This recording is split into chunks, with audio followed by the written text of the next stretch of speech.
Welcome to another FundiTalks education. With Women's Month ongoing for the month of August, we are going to be focusing on gender inequality in education.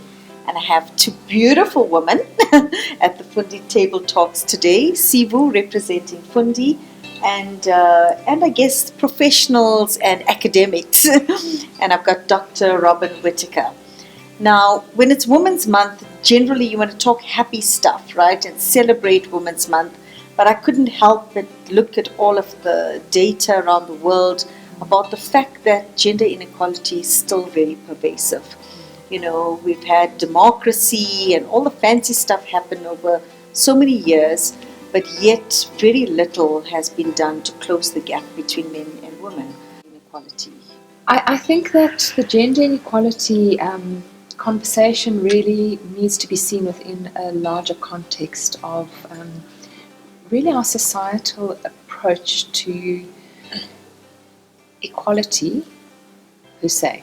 So gender inequality is a manifestation of what's essentially still an extremely patriarchal structure. And the difficulty when one talks about kind of patriarchy, it's a bit of a catchphrase, and because of the derivation of the word, also obviously with it being a masculine term, there's an immediate thought about, well, it's male versus female.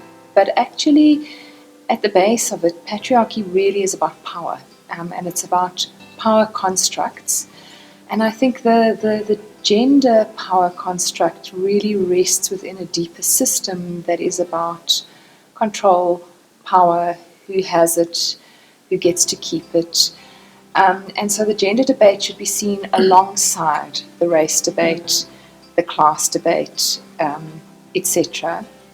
And it requires a lot more than simply legislative frameworks. It actually requires a deep re-examination at a societal perspective of what does equality look like, and who is deserving of a voice.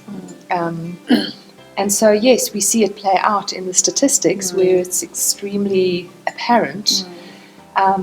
And the people who experience that gender bias, typically as women, but even more so as a black lower class woman, they physically feel the experience.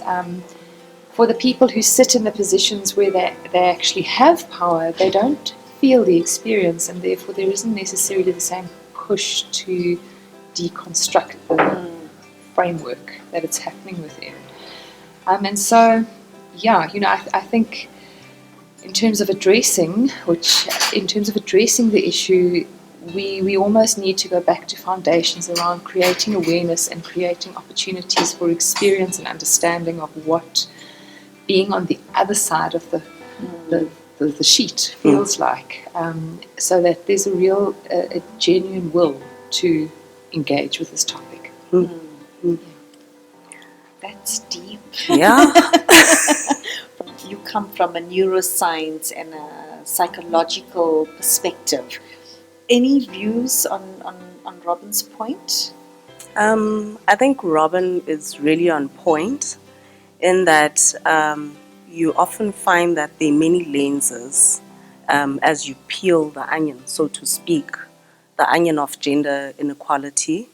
You'll find that, yes, there are classist issues, there are racial issues, but even if you look on a macro level, as a country globally, you look at the economic influences, you look at socio-economic and political, but also from a psychological perspective. I think from a gender perspective, it tends to be exactly women who really are in the center of what the whole issue is about.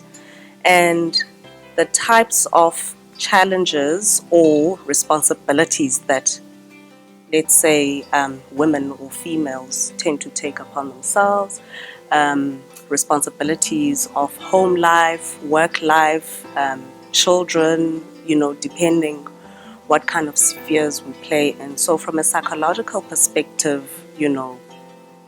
not even balancing but integrating those different types of considerations in life. It's quite a burden, and it just naturally we tend to take it upon ourselves.